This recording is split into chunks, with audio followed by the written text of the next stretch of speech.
ओकरा बाद से कहल जाता है कि चिराग पासवान के राजनीति समाप्त हो गई, लीला समाप्त हो गई।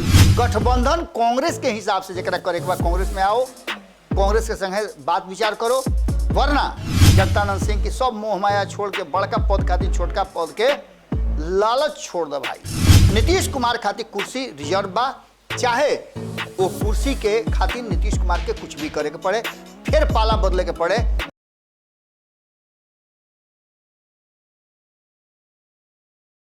चली अनहरिया के अंजोरिया से गठबंधन करावल जाओ, चली अनहरिया के अंजोरिया से गठबंधन करावल जाओ।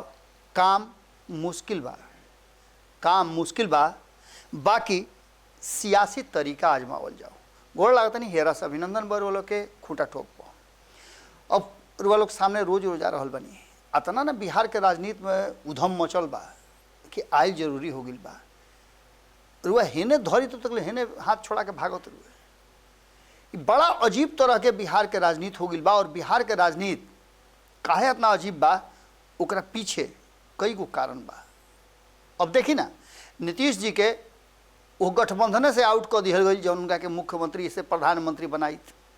उनका सारा सपना रहे कि प्रधानमंत्री बन जास, भले वो आगे से कहस कि भाई हम तो प्रधानमंत्री वगैरह कैंडिडेट नहीं की, लेकिन जौन भइल तो निश्चित रूप से नीतीश कुमार खातिर सही गगरी पानी वाला बात बा।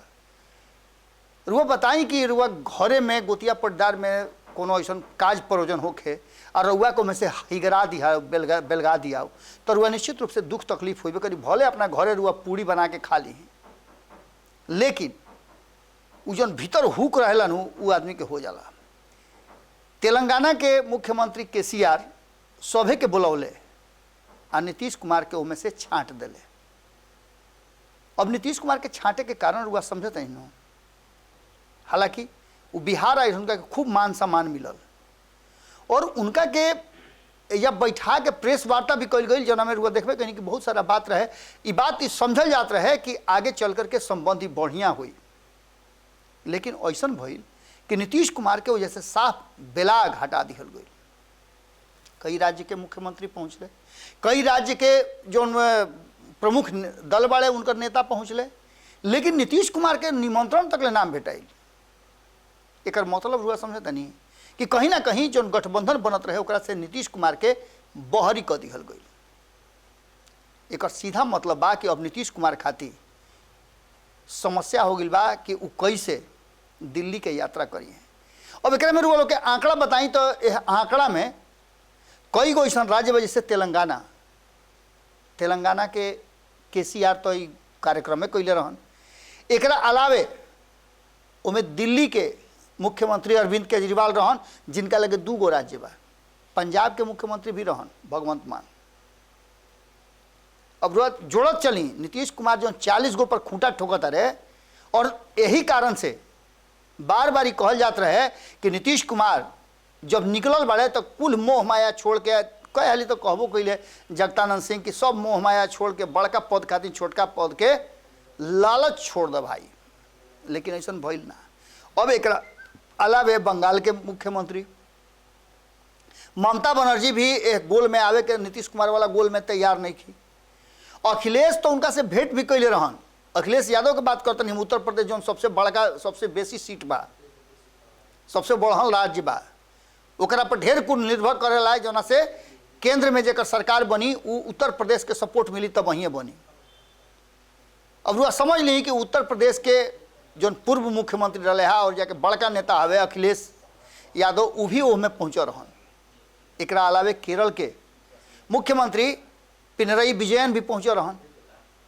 इस सारा लोग के पहुँचला के अलावे अभी हमें कई गो ऐसा राज्य बा जो नीतीश कुमार के माने के तैयार नहीं के। और सबसे बढ़न बात कि कांग्रेस भले ही वो गठबंधन के हिस्सा नहीं थे, लेकिन कांग्रेस पहले से ही बात कह दिले बा कि गठबंधन कांग्रेस के हिसाब से जरा करे के बाद कांग्रेस में आओ, कांग्रेस के संगे बात विचार करो, वरना चुनाव भइला के बाद जो स्थिति परिस्थिति हुई ओकरा हिसाब से सरकार बनावे में जेकरा जेकरा के जोड़े के जरूरत हुई। और जैसे नरेंद्र मोदी के सत्ता से बेदखल करे के हुई, कारण कि जितना भाजपा विरोधी गुट बाड़न दल बाड़न वो सब के मकसद एक बाद नरेंद्र मोदी के कुर्सी से उतारल।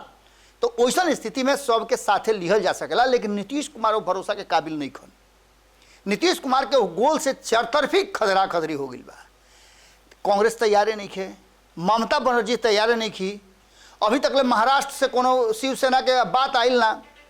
एक मतलब रुआ समझता है कि एने एगो गुट बात तो गुट तैयारे नहीं खे। दोसरका तरफ नीतीश कुमार दिल्ली गईले, केकरा से भेंट कैले, ओकर कोनो असर नहीं खे। और सबसे बड़का चीज़ साउथ में माने रैली के होना, सम्मेलन के होना, ये बात के तरफ इशारा करता कि सीधा फोकस बा भारतीय जनता पार्टी से साउथ पूरी तरह से नील कर देना, छीन लेना, और संगे संगे नॉर्थ के भी नेता रहन। एक मतलब बा कि नीतीश कुमार के छोड़ करके और बाकी के लोग यह बात खातिर पूरा भरोसा बनौले बा कि नरेंद्र मोदी के हमने के कुर्सी से उतार देव जा। अब देखे वाला बात ही हुई कि नरेंद्र मोदी जब कुर्सी से उतरी हैं तब के बनी, तो वो घड़ी सोचल जाई। सभे के कहना ही है बा। हालांकि केसीआर अपना के प्रधानमंत्री के उम्मीदवार के रूप में देखे के शुरू कर दिले बाड़े, उनका सपना भी आवे लागल बा। जैसन कि वो नीतीश कुमार के यहाँ आके घोषित ना कैले, यही वही घड़ी बुझा गई रहे कि हाथ पकड़ पकड़ के जब बैठावत रहन तो उनका मन के जो गुदगुदी हो रहे वो साफ झलकत रहे। एकरा अलावे अगर नीतीश कुमार प्रधानमंत्री के कम उम्मीदवार नहीं होत तो तेजस्वी यादव के का हुई? ये खाली फिर से अझुरा गईले, फिर से वही जाल में फंस गईले। नीतीश कुमार मुख्यमंत्री रहन, आजो मुख्यमंत्री बाड़े। तेजस्वी यादव नेता प्रतिपक्ष रहन, ओकरा से उप मुख्यमंत्री बन गईले, और यह एहसान नीतीश कुमार उनका के कैले। अब नीतीश कुमार वो एहसान के बदला ली हैं। नीतीश कुमार शुरू से एहसान के बदला लेता रहे, और धीरे धीरे जो दावा रहे राष्ट्रीय जनता दल के हम सबसे लमहर पार्टी, अब 2 नंबर के बने खातिर कई हाल 2 नंबर के बनल, फिर 1 नंबर पर पहुँचले, लेकिन अब फिर से 2 नंबर बने के तैयारी शुरू हो गई बा। कारण कि विकेट गिरावे के व्यवस्था पक्का पक्की हो गई बा। एक तरफ जहाँ सुधाकर सिंह के नोटिस जारी हो गई बा, ओइजे नीतीश कुमार के सामने आके तेजस्वी यादव हमेशा बकुली लेखा टेढ़ हो जाता रहे। एक मतलब बा कि उनका ये बात बुझा गई बा कि अब ना तो विपक्ष में रहे लायक बाड़े और ना सत्ता में मुख्यमंत्री बने लायक बाड़े, तो यही से असही आगे जब तक ले घिंचाता ना तब तक ले घिंचले जाएगा। यह जो फेरा में अझुराइल बाड़े ओकरा पीछे कई गो कारण बा, और कहीं ना कहीं राजनीतिक रूप से तेजस्वी यादव के जो फैसला बा और ये फैसला करे वाला जो लोग बा वो अगिला पिछला सब ना देखले रहे। और सियासत में अगिला पिछला जोड़ घटाव गुना भाग सब क लियाला। कहीं ना कहीं मुख्यमंत्री बने के होड़ में शामिल तेजस्वी यादव उप मुख्यमंत्री के कुर्सी पर रिटायर हुई हैं। ये बात अब उनका अगल बगल के लोग कहे के शुरू कर दिले बा। नीतीश कुमार तो उनका के बने है ना। एक अलावे बिहार में एगो और राजनीति बड़ा जबरदस्त चल रहा बा। रुआ देखले हो कब कि जना घड़ी नीतीश कुमार लोक जनशक्ति पार्टी के कहल जा रहा बा, हम नहीं कहत, ये चिराग पासवान के कहना बा कि हम नीतीश कुमार के कमजोर कहनी कि ना कहनी, ये अलग बात पर हमरा के जब गुट से ना निकाल दिहल गई, हमरा संगे समझौता ना भइल तो हम तो चुनाव लड़बे करब, और हम जब चुनाव लड़नी केहू के घाटा भइल तो ओमे हमार का दोष बा? नीतीश कुमार के चलते हमरो घाटा भइल।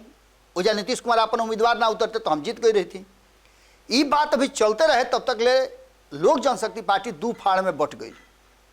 ओकरा बाद से कहल जात रहे कि चिराग पासवान के राजनीति समाप्त हो गई, लीला समाप्त हो गई, अब उनका लगे बाँचल का एक अकेले बाँच गई बाड़े।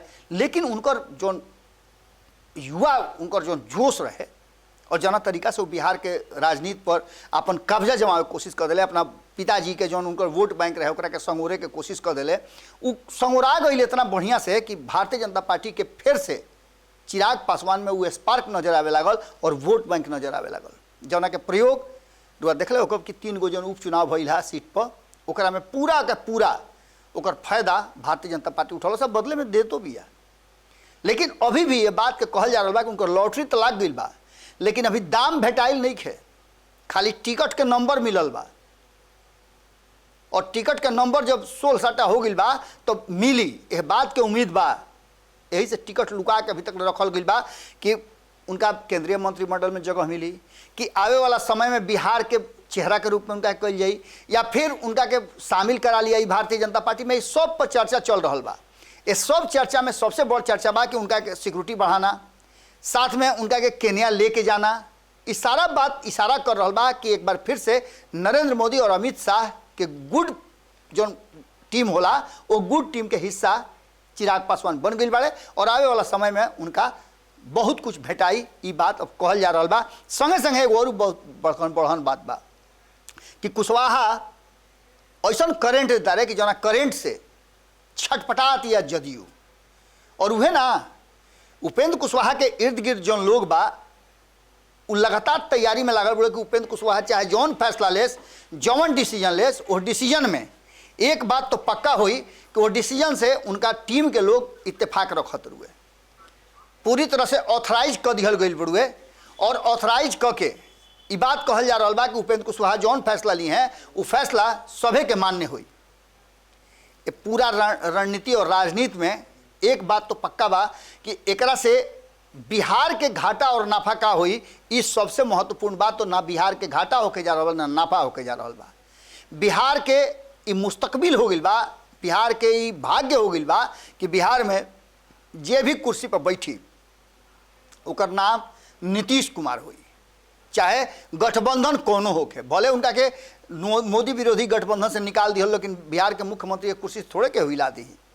जब तक ले भारतीय जनता पार्टी 74 गो आ तेजस्वी यादव 78 गो आ 79 गो बाड़े, फिर भारतीय जनता पार्टी 75 74 से 77 हो जाओ 78 हो जाओ, नीतीश कुमार खातिर कुर्सी रिजर्व बा।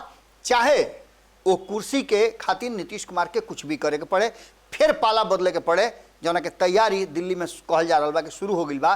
देखे वाला बात हुई कि बिहार के राजनीति में और बिहार के राजनीति आने वाला 2024 के चुनाव के कितना प्रभावित करत रुए। आज के खूटा ठोक में रुआ लोग से ऐसे विदा लेता नहीं, फिर काल भेंट हुई और नया बात हुई। नया बात रुआ लोग को सुनेबे कहीं नहीं है, आगे भी एक तरीका के खबर भीतरी से निकाल के छान छुन के रुआ लोग लगे ले आई। रुआ से निहोरा बा कि अपन विचार कमेंट बॉक्स में जरूर लिखब। सब है गोड़ लागत नहीं।